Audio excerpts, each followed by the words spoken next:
Hey guys, आज हम करेंगे human eye and colourful world. तो इसमें हमारे जो 2021 का सिलेबस है उसमें defects of vision and their correction syllabus में हमारे नहीं है। तो इस चैप्टर में हम सिर्फ कलरफुल वर्ड के बारे में ही पढ़ेंगे।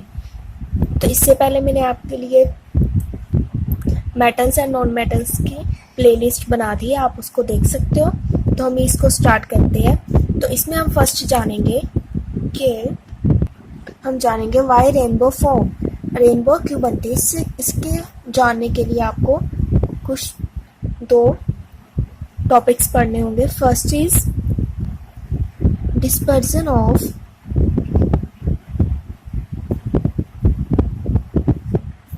white light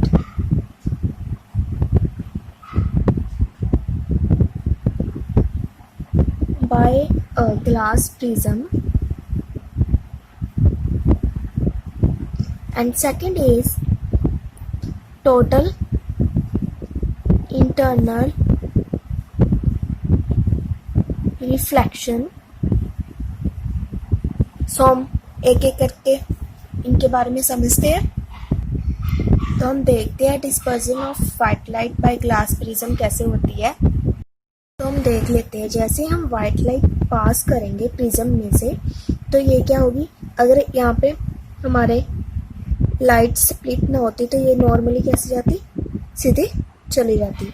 बट यहाँ पे क्या हो रही है, हमारी लाइट क्या हो रही है, स्प्लिट हो रही है। किन में, 7 कलर्स में। तो इससे क्या शो होता है कि जो 7 कलर्स है ये हमारी लाइट में ही मौजूद है। तो ये जो लाइट हमारी स्प्लिट हो रही है 7 कलर में, इस पूरे बैंड को हम क्या बोलते हैं, स्पेक्ट्रम। तो इसको आप याद कर सकते हो विव ग्योर से याद कर सकते हो। V for violet, I for indigo, B for blue, G for green and Y is for yellow, O orange, R red. तो इस बैंड को हम क्या बोलते हैं, स्पेक्ट्रम। तो ऐसे आप डिफाइन कर सकते हो कि व्हाट इज डिस्पर्जन, इसी को हम डिस्पर्जन बोलते हैं। तो इसकी डेफिनेशन हम लिख लेंगे। Dispersion is the splitting of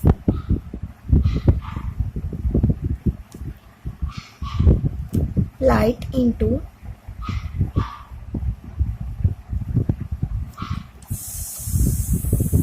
its component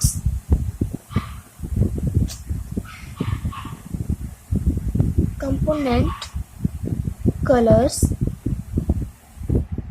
is called dispersion। इसी को हम क्या बोलते हैं, डिस्पर्जन। तो आपने इसका डायग्राम भी बना लेना है।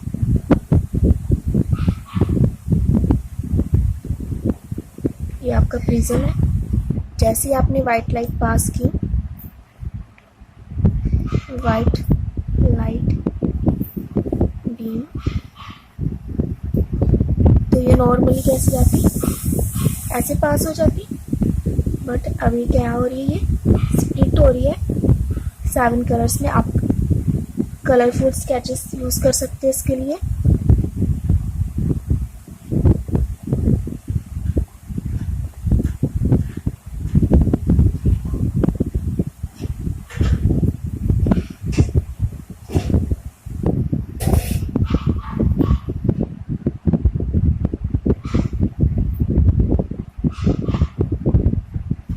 तो आप इसको कैसे याद कर सकते हो, विव योर।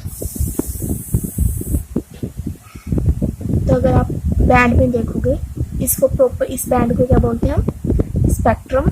White light spectrum. तो इसको आप डिफाइन कर सकते हो स्पेक्ट्रम को। It is the band of the coloured components of a light beam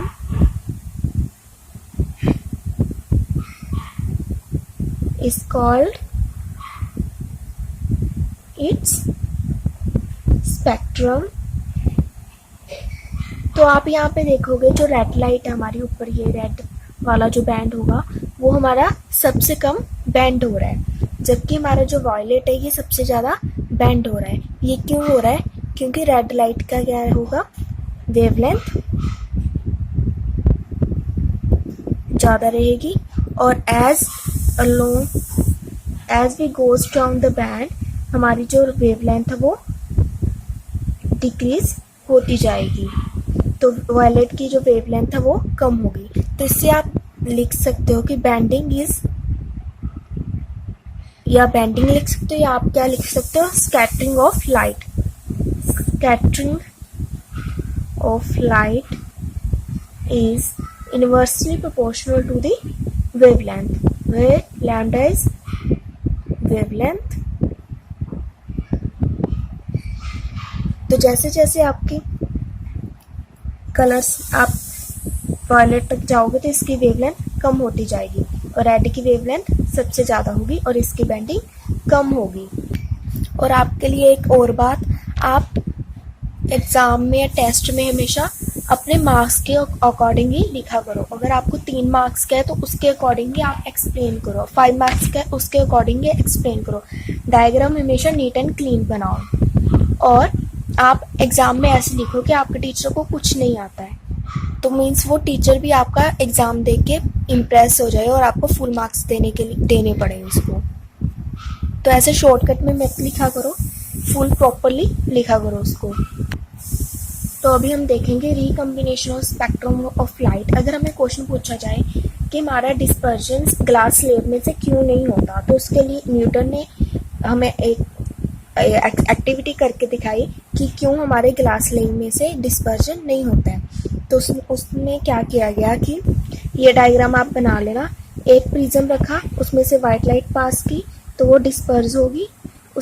उसके आगे एक और प्रिज्म रखा, उसमें से वाइट लाइट अगेन क्या होगी, कंबाइन होगी, रिकम्बाइन होगी, और जब स्क्रीन पे पड़ी तो वाइट लाइट उसमें से निकली। तो इससे क्या होता है, ग्लास स्लेब भी हमारा इसी तरह का होता है कुछ। तो अगर हम वाइट लाइट पास करेंगे, 2 प्रिज्म होंगे उसमें, तो एक तो उसको डिस्पर्स कर गया, लेकिन सेकंड प्रिज्म क्या करेगा, वाइट लाइट को अगेन क्या कर देगा, कंबाइन कर देगा। तो इससे हमें पता चलता है जो हमारे सन वगैरह है उसमें भी सन में कंटेन होती है हमारी 7 लाइट्स। हमारी जो वाइट लाइट है सन की वो भी 7 कलर्स से कंबाइन होकर बनी होती है। इस ऑब्जर्वेशन से हमें आइडिया मिला कि हमारी सनलाइट भी 7 कलर्स से बनी हुई है। तो अब हम जान लेते हैं सेकंड, टोटल इंटरनल रिफ्रैक्शन के बारे में। तो इसमें क्या होता है, जनरली हमने देखा कि रिफ्लेक्शन अगर हम दो मीडियम में से पास करें लाइट रे को, एयर और वाटर, तो एयर क्या हमारी रेयरर और वाटर क्या है डेंसर। तो अगर हम नॉर्मल यहाँ पे ड्रॉ करें, ये हमारा नॉर्मल है, और लाइट पास करें तो लाइट हमारी रेयरर से डेंसर मीडियम में कैसे रिफ्लेक्ट होती है टूवर्ड्स दी नॉर्मल। ये हमारा एंगल ऑफ इंसिडेंस और ये हमारा एंगल ऑफ रिफ्रैक्शन है। देन अगर हम लाइट पास करें from denser to rarer medium, तो हमारी लाइट कैसे पास होगी, यहाँ पे ये हमारा एंगल ऑफ इंसिडेंस हो गया और ये हमारा एंगल ऑफ रिफ्रैक्शन। तो जैसे हम रेयरर में भेजेंगे तो क्या होगी, लाइट कैसे रिफ्रैक्ट होगी, अवे फ्रॉम द नॉर्मल। तो ऐसे ही अगर हम लाइट को पास करें, जैसे हमने यहाँ पे एक सोर्स रखा लाइट का, तो लाइट हमारी सभी तरफ स्प्लिट होगी। तो क्या हो रहा है, यहाँ पे तो हमारी लाइट नॉर्मल पे ही सुपर इम्पोज कर रही है, तो यहाँ पे हम एक हमारा नॉर्मल होगा, तो लाइट क्या हो जाएगी फ्रॉम, अगर ये वाटर है डेंसर मीडियम है और एयर रेयरर मीडियम है, तो लाइट क्या है, कैसे जाएगी, अवे फ्रॉम द नॉर्मल। और सेकंड, इसमें हमारा एंगल इंक्रीज होता जा रहा है। तो एंगल, इससे पहले आप ये समझो कि हमारा ये डेंसर मीडियम है वाटर, और यहाँ पे एयर रेयरर मीडियम है। तो जैसे हम लाइट पास करेंगे यहाँ नॉर्मल से एक एंगल पे, एक पर्टिकुलर एंगल पे, मान लिया हमने ये एंगल हमारा 30 डिग्री है, और नेक्स्ट जो हमारा एंगल बनेगा वो अवे फ्रॉम द नॉर्मल बनेगा, वो हमारा मान लिया हमने 45 डिग्री बना। देन अगर हम एंगल इंक्रीज करें तो हमारा जो, अगर इसको हमने मान लिया कि ये हमारा होगा 45 डिग्री, तो इसका हमारा जो ये वाला नॉर्मल और रिफ्रैक्टिव रे में एंगल बनेगा वो इससे ज़्यादा बनेगा, बिकॉज क्या होगा, ये अवे फ्रॉम द नॉर्मल बनेगा, तो ये 60 डिग्री है। नेक्स्ट हमने मान लिया कि एक ऐसा एंगल आएगा जिससे ये हमारे जो है, इसको मान लिया हमने 70 डिग्री, तो जिससे ये क्या हो रहा है, हमारा एंगल इंक्रीज होता जा रहा है, तो ये हमारे सरफेस पे ही लाई कर जाएगा, तो ये एंगल क्या होगा, पूरा 90 डिग्री बना। इस एंगल को क्या बोलते हैं हम, क्रिटिकल एंगल। मीन्स इससे ज़्यादा और एंगल सरफेस, इस नॉर्मल और सरफेस के बीच कौन सा बन सकता है, कोई नहीं बन सकता, तो इसको एंगल को हम क्या बोलते हैं, क्रिटिकल एंगल। तो नेक्स्ट अगर हम एक ऐसा एंगल और एंगल हमारे लाइट का रे का इंक्रीज करते जाए, तो एक एंगल ऐसा आएगा कि हमने यहाँ पे मान लिया 80 डिग्री, कि ये हमारी जो लाइट को रिफ्लेक्ट कर देगा। मीन्स हमारी लाइट क्या हो जाएगी, अब रिफ्रैक्शन की जगह क्या हो जाएगी, रिफ्लेक्शन शो करने लग जाएगी। इसी को हम क्या बोलते हैं, टोटल इंटरनल रिफ्लेक्शन। तो ऐसे ही अगर हम यहाँ पे एंगल जैसे इंक्रीज करते जा रहे हैं हम, तो हमारे लाइट रे उससे ज़्यादा रिफ्रैक्शन शो कर रही है। एक टाइम हमने मान लिया यहाँ पे आया कि ये इतनी रिफ्लेक्ट होगी, देन ये पूरी सरफेस पे ही रिफ्लेक्ट होगी, और एक हमने मान लिया कि ये ऐसे इस एंगल से सरफेस पे स्ट्राइक हो रही है, तो लाइट क्या होगी हमारी, क्या शो करेगी, टोटल इंटरनल रिफ्लेक्शन शो करेगी, टोटल इंटरनल। इसी को हम क्या बोलते हैं, total internal reflection. Means light क्या होगी, उसी सरफेस से टकराकर रिफ्लेक्ट हो गई। सो हम इसको लिख सकते हैं कि इसकी डिफाइन कर सकते हैं हम टोटल इंटरनल रिफ्लेक्शन को, when light enters from denser to rarer medium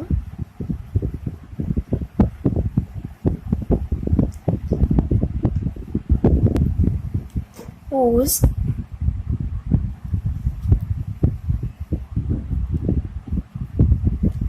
incidence,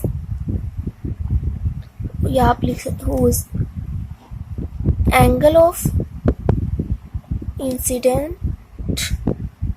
of incidence is greater than critical angle,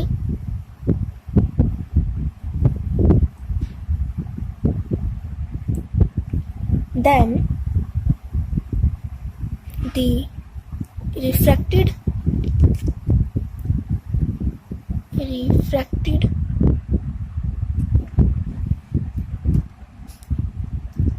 रे इंस्टेड ऑफ, जो हमारी रिफ्रैक्टिव रे होगी वो रिफ्लेक्ट होने की जगह क्या हो जाएगी, रिफ्लेक्ट हो जाएगी। इंस्टेड ऑफ एमर्जिंग आउट, बाहर जाने की बजाय emerging out again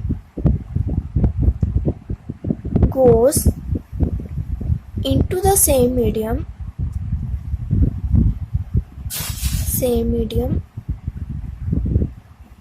is called total internal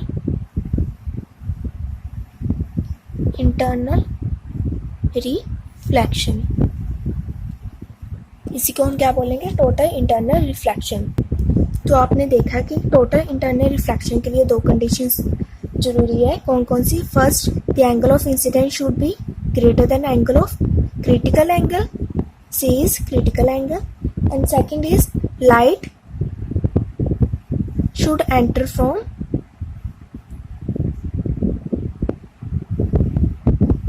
denser to rarer medium। Light कैसे ट्रैवल करनी चाहिए? डेंसर टू रेरर मीडियम में ट्रैवल करनी चाहिए। सो इसका डायग्राम कैसे बनेगा? ये हमारा नॉर्मल है, ये हमारा डेंसर मीडियम ने मान लेना कोई भी, ये रेरर। जैसे हमने लाइट पास की तो ये हमारा angle of incidence to angle of emergent. तो ऐसे हम ये डायग्राम बना देंगे। तो इसी इन दो ऑब्जर्वेशन से हम जानेंगे कि हमारी रेनबो क्यों बनती है।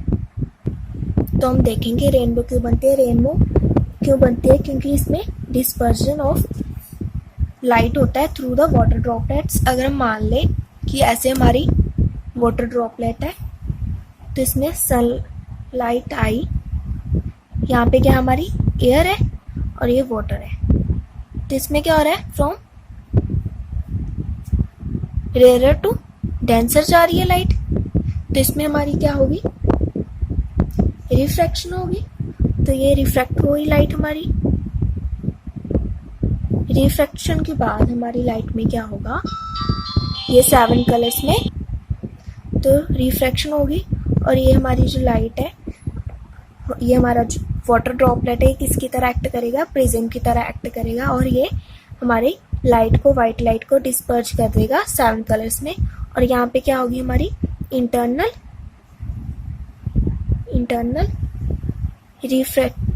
रिफ्लेक्शन होगी। इंटरनल रिफ्रैक्शन से अगेन हमारी लाइट क्या होगी, रिफ्रैक्ट होकर हमारी आईज पे पड़ेगी, जिससे हमें, अगर हमारी आईज होगी यहाँ पे, जिससे हमें ये 7 कलर दिखेंगे। तो इसको आपने क्लियरली बना लेना इस डायग्राम को। तो आप देख सकते हो rainbow is caused by dispersion of sunlight by tiny water droplets present in the atmosphere. The water droplets act like small prism. They refract and disperse. पहले refract किया, फिर disperse किया, and it again when it comes out of the raindrop. Due to dispersion of light, dispersion हुई light की, then हमारी internal reflection हुई, different colors reach the observers eye, तो हमारी आईज पे वो डिफरेंट कलर्स पड़ते हैं। एक इसके लिए एक और कंडीशन है कि हमें रेनबो तभी दिखेगी जब a rainbow always formed in a direction opposite to that of the sun. Rainbow हमेशा सन की ऑपोजिट डायरेक्शन में ही बनता है। आई होप आपको समझ आ गया होगा। Thank you for watching. अगर अच्छा लगा या हेल्पफुल लगी हो आपको मेरी वीडियो तो लाइक, शेयर और सब्सक्राइब करना मत भूलना। Thank you.